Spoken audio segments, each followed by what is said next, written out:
Hi friends, எல்லாருக்கும் வணக்கம். இன்றைக்கி பார்த்திங்கன்னா நம்மளுடைய தையல் மிஷினை எப்படி பராமரிக்கிறது, நம்ம தொழிலில் எப்படி ஒரு ஆசீர்வாதத்தை பார்க்குறது அப்படின்றதையும் இதை வீடியோவில் பார்க்கலாம். இந்த நம்மளுடைய வேலையில் எப்படி நெகட்டிவ் தாட் வந்துச்சுன்னா அதை எப்படி நம்ம வெளியேற்றி நம்ம பாசிட்டிவாக நமக்குள்ளே கொண்டு வரது எப்படின்றத இந்த வீடியோ பார்க்கலாம். வீடியோ ஸ்கிப் பண்ணாமல் பாருங்கள். என் நண்பு தோழிகளே, பியூட்டிஷன் தொழிலும் தையல் தொழிலும் சரி, விமன்ஸ் வீட்டில் இருக்கும்போது ஏதாச்சும் ஒரு வேலையை செஞ்சு ஒரு வருமானத்தை பார்க்கணும் அப்படின்ற ஒரு எண்ணத்தில் இருங்க. ஏன்னா வெட்டியாக ஊருக்கு அதை பேசி நேரத்தை கழிச்சிங்க அப்படின்னா 4 நேரமும் வீணாக போகும், நமக்கு பிரயோஜனம் இல்லாமல் போயிடும். ஸோ அதனால் இப்போ தையல் மிஷின் நான் சுத்தப்படுத்த போகிறேன். தேவையில்லாத தூசியெல்லாம் தட்டி விடுறதுக்கு இந்த மாதிரி பெயிண்ட் அடிக்கிற ப்ரெஸ் எடுத்துக்கோங்க. நான் நல்லா பொறுமையாக அந்த இடுக்கில் இருக்கிற எல்லா டஸ்ட்டையும் நான் ரிமூவ் பண்ணிடுவேன். இப்போ பார்த்திங்கன்னா இந்த ப்ரெஸ் பார்த்திங்கன்னா கொஞ்சம் ஹார்டாக இருக்கும். ஹேர் டை அடிக்கிறது இது சும்மா 10 ரூபா ஜாமான் கடையில் தான் வாங்கினேன். ஸோ ரெண்டும் வச்சு நான் இப்போ சுத்தம் பண்ணிக்கிட்டு இருக்கிறேன். எப்பயுமே ஒரு சாஃப்டானது ஒரு ஹார்டானது 2 ப்ரெஸ் வச்சுக்கோங்க. ரெண்டையும் வச்சு நீங்கள் இந்த மாதிரிக்கே க்ளீன் பண்ணுங்கள். அந்த ஹேர் டைப் ப்ரெஸ் பார்த்திங்கன்னா சைடில் அந்த நம்ம ஊசி மாட்டுற இடம், பாபின் மாட்டுற இடம்லாம் நமக்கு க்ளீன் பண்ணுறதுக்கு ரொம்ப வசதியாக இருக்கும். பெயிண்ட் ப்ரெஸ் பார்த்திங்கன்னா நல்லா மேலே இருக்கா. இப்போ நான் கை வச்சு காமிச்ச இடத்துல பிளேடு இருக்குது. அது ரொம்ப ஷார்ப்பான ஒரு பிளேடாக இருக்கும். இந்த மாதிரிக்கே நம்ம பார்த்திங்கன்னா நம்ம டஸ்ட் எடுக்கும்போது சுத்தம் பண்ணும்போது அந்த இடத்துல கைப்பற்றாமல் நம்ம தான் அதை க்ளீன் பண்ணணும். குழந்தைங்களை விட்டு பவர் மிஷினையும் நீ க்ளீன் பண்ணக்கூடாது. அதே போல் நூல் மாட்டுற இடத்துல அந்த ஸ்பஞ்சு மாதிரி இருக்கு பாருங்க, அதுலேயும் நிறைய டஸ்ட்டு போய் ஒட்டிக்கிறோம். ஃபஸ்ட்டு நம்மளுடைய வேலையில் பார்த்திங்கன்னா இந்த டஸ்ட்டெல்லாம் நம்ம ரிமூவ் பண்ணி நல்லா தொடச்சி எடுக்கணும். அதுக்கு முன்னாடி இந்த பொடி பொடி தூசி எல்லாத்தையும் பெயிண்ட் ப்ரெஸ் வச்சு நீங்கள் துடைக்கணும். நான் வீடியோக்காண்டி கொஞ்சம் ஸ்பீடாக வச்சு விட்ருக்கேன். நீங்கள் இது மாதிரிக்கே ஸ்பீடாக செய்ய வேணால் நீங்கள் வீடியோ பார்க்குற மாதிரிக்கே நல்லா ஸ்லோவாக நிறுத்தி மிஷினுக்கு இடையில இருக்கிற எல்லா டஸ்ட்டும் எடுத்து விட்ருங்க. எந்த ஒரு டஸ்ட்டும் இருக்கக்கூடாது.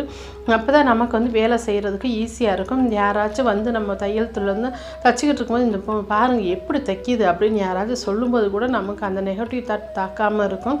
நான் என்னுடைய கார்மெண்ட்ஸில் வச்சு பார்த்தீங்கன்னா இந்த மாதிரிக்கு நிறைய நெகட்டிவ் தாட் நான் பார்த்துருக்கேன். ஸோ அதனால தான் சகோதரியில் உங்களுக்கு நான் அதை பகிர்ந்துக்கிறேன். நான் எப்படின்னு பார்த்தீங்கன்னா என்னோடய கார்மெண்ட்ஸ் ஒரு பக்கம், என்னோடய பியூட்டிஷன் என்னோடய பார்லர் ஒரு பக்கம் ரன் பண்ணிக்கிட்டு இருக்கும்போது நிறைய பேர் பார்க்குற பார்வையிலே பார்த்திங்கன்னா நிறைய அடி மேலே அடி வாங்கியிருக்கேன். ஸோ எனக்கு பார்த்திங்கன்னா மிஷின் ஒன்றும் ஃபால்ட் ஆயிரும், இல்லைன்னா 2 வீலரில் போகும்போது நான் கீழே விழுந்து எந்திரிப்பேன். இந்த மாதிரிக்கெல்லாம் நெகட்டிவ் தாட்னால நிறைய பாதிக்கப்பட்டனால சில விஷயங்கள் நம்மளுடைய ப்ரேயர் நம்ம கரெக்டாக இருக்கணும், நம்ம கடவுளோட நம்மளுடைய ஐக்கியம் கரெக்டாக இருக்கணும். நம்ம தச்சுக்கிட்டு இருக்கோம் அப்படின்னு சொன்னால் நமக்கு நேராக பார்த்திங்கன்னா நல்ல ஒரு பாசிட்டிவான வாய்ஸை வச்சுக்கிறணும்.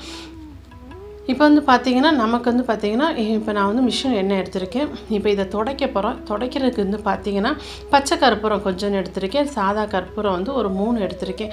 இப்போ நான் மிஷின் எண்ணெய் தான் சேர்த்துருக்கேன். நீங்கள் மிஷின் எண்ணெய் இருந்தால் மிஷின் எண்ணெய் சேர்த்துக்கோங்க, இல்லைன்னா தேங்காய் எண்ணெய் சேர்த்துக்கோங்க. கோகோனட் ஆயில் சேர்த்துக்கலாம், அதனால் ஒன்றும் இல்லை.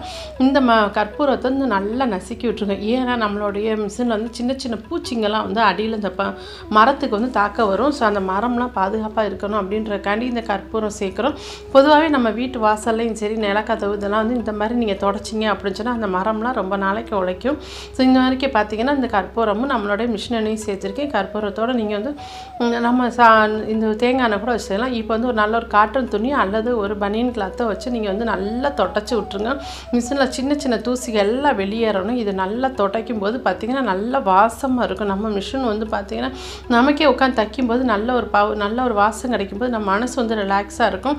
நம்ம தையல் தொழில் செய்கிற இடத்துல பார்த்திங்கன்னா நம்ம பார்த்திங்கன்னா நல்ல வாசமான ஒரு வேலையை பார்த்து வைக்கணும். வாசமாக டெஃப்யூசர் வச்சுக்கலாம். டெஃப்யூசரில் நல்லா தண்ணி ஊற்றி இப்போ பார்த்திங்கன்னா எங்கள் டிமார்ட்லையும் சரி, அமேசான்லையும் சரி நல்ல இந்த அரோமா மெழுகு நிறைய விற்கிது. அதை டெஃப்யூசரை ஊற்றி நல்லா எசன்ஸ் ஆயில் வச்சு நீங்கள் சைடில் ஒரு ஓரமாக வச்சுட்டிங்க அப்படின்னா அந்த ஹால் நல்லா வாசமாக இருக்கும். ஸோ அந்த மாதிரி நீங்கள் வச்சுருங்க. அதே போல் நீங்கள் பார்த்திங்கன்னா மக்கள் உள்ளே நுழையிற இடத்துல பார்க்குற மாதிரி நல்ல வார்த்தைகளை வைங்க. பாசிட்டிவான வார்த்தை அவங்க உள்ள நுழையும் போதே நீ ஆசீர்வாதமாக இருப்பாய் அப்படின்ற ஒரு வார்த்தையை வச்சேன்னா அவங்க நம்ம என்ன நெகட்டிவ் தாட்டில் வந்தாலும் அந்த வார்த்தை அவங்க இருதயத்தில் டக்குன்னு வாசிச்சிருவாங்க. யாருமே பாருங்களேன், ஒரு வார்த்தையை பார்த்தா வாசிக்கணும், மனசு வாய்க அவங்க மூடி இருந்தாலும் மனசு வாசிக்கும். நான் இந்த மாதிரிக்கு ஒரு நலங்கத்திற்குள்ளே சமாதானமும் அரண்மனைக்குள்ளே சுகமும் இருப்பதாக இந்த வசனத்தை நான் எல்லா பக்கமும் ஒட்டி வச்சுருப்பேன். நான் தைக்கும்போது நானும் அந்த வசனத்தை சொல்லி பார்த்துக்கிட்டு நான் ஜெபம் பண்ணிட்டு தான் நான் வந்து வேலையை பார்ப்பேன். எனக்கு வந்து பார்த்திங்கன்னா நம்ம கண்ணு படணும், நல்ல ஒரு ஆசீர்வாதம் வார்த்தைகளை நம்ம கண்ணு படணும். நம்மளை பார்க்க வர்றவங்களும் அந்த மாதிரி வார்த்தைகளை அவங்க சொல்லும்போது அவங்க நெகட்டிவ் தாட் நம்மளை வந்து தாக்காமல் இருக்கும். இல்லைன்னா வரும்போதே அவங்க கண்ணெல்லாம் நம்ம முகத்தில் தான் இருக்கும். இப்போ மிஷினில் வந்து பார்த்திங்கன்னா நம்மளை எண்ணெயை வச்சு நல்லா தொடச்சிட்டு திருப்பி ஒரு காட்டன் துணி வச்சு நல்லா தொடச்சி எடுத்துட்டிங்க அப்படின்னு சொன்னால் ரொம்ப அருமையாக மிஷின் வந்து நல்லா க்ளீன் ஆகிடுச்சு. இப்போ மேல் பக்கம் நம்ம வந்து தொடச்சிட்டா இப்போ வந்து பார்த்திங்கன்னா நல்லா தொடச்சிட்டு அடிப்பாகத்தை நம்ம துடைக்க போகிறோம். ஸ்டாண்டையும் அதே போல் பொறுமையாக உட்காந்து தொடச்சிருங்க. இப்போ வந்து பார்த்திங்கன்னா அடிப்பகுதியில் நம்ம கால் வைக்கிற இடம், அந்த சைடில் அந்த இடுக்கிலலாம் நல்லா டஸ்ட் இருக்கும். எல்லாத்தையும் தட்டி விட்டு இப்போ வந்து நம்ம எடுத்துடலாம். இதை வந்து பார்த்திங்கன்னா என்னுடைய ஸ்டூடெண்ட்ஸுக்கு நான் கற்றுக் கொடுப்பேன். இதை நான் கற்றுக்கிட்டது நான் படித்த டீச்சர்கிட்ட நான் கற்றுக்கிட்டேன். நான் டெய்லரிங் படிக்கும்போது 2005 நான் டெய்லரிங் முடிச்சுட்டு 2005 நான் கார்மெண்ட்ஸும் போட்டுட்டேன். அப்போ வந்து பார்த்திங்கன்னா என்னுடைய வேலைங்க வந்து நான் வீட்டில் இருந்தே நான் தைக்க ஆரம்பிக்கும்போது எனக்கு வந்து எங்கள் நல்லா தைக்கவும் எங்கள் வீட்டுக்காரர் எனக்கு கார்மெண்ட்ஸ் வச்சு கொடுத்தாங்க. கடவுள் கிருபையாக நல்லபடியாக மெயின்டைன் பண்ணி கொடுத்துருக்கேன். இப்போ வந்து பார்த்திங்கன்னா நம்ம மிஷின் வந்து நல்லா க்ளீன் ஆயிடுச்சு பாருங்கள். இப்போ இந்த மிஷின் வந்து நல்லா க்ளீன் ஆகும்போது நமக்கு பக்கத்தில் உட்காந்து தைக்கிறதுக்கு நல்லா வாசமாக இருக்கும். நம்மளுடைய ரைட் சைடில் மிஷினுக்கு தேவையான எல்லா பொருட்களையும் அந்த ஸ்டாண்டில் தான் வச்சுருக்கேன். இப்போ பாருங்கள் நம்மளுடைய கால் விற்கிற மிடி கூட நமக்கு வந்து இப்போ நல்லா ரெடி ஆகிடுச்சு. இப்போ நம்ம அந்த தொடச்சோம் பார்த்திங்களா, தொடச்ச துணி இருந்துச்சு. அப்போ வந்து கொஞ்சம் சின்ன சின்ன கரைகள் இருக்குது அப்படின்னு சொன்னால் அது வந்து ரொம்ப ஹார்டானது வச்சு தேய்க்காமல் நம்ம தேங்காய் நார் இருக்குது பாருங்கள், அதை வச்சு லைட்டாக தேய்ச்சி விட்டோம் அப்படின்னா அந்த கரைப்பகுதியெல்லாம் நமக்கு போயிடும். சில பெண்கள் வந்து நம்மளை வந்து பார்க்க வரும்போதோ மிஷினை பார்க்கும்போதோ பார்த்திங்கன்னா அவங்க வந்து நம்ம சும்மா உட்காந்துருக்கோம், இவங்க மட்டும் நல்ல வருமானத்தை பார்க்குறாங்க அப்படின்ற ஒரு எண்ணத்துலேயே வருவாங்க.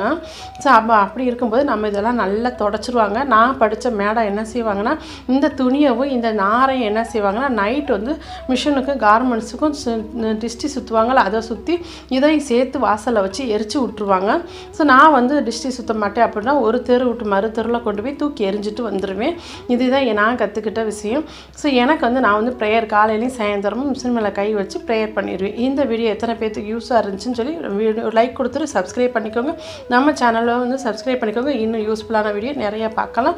நம்மளுடைய நீங்கள் இன்னும் விமன்ஸ் வந்து நிறைய தொழில்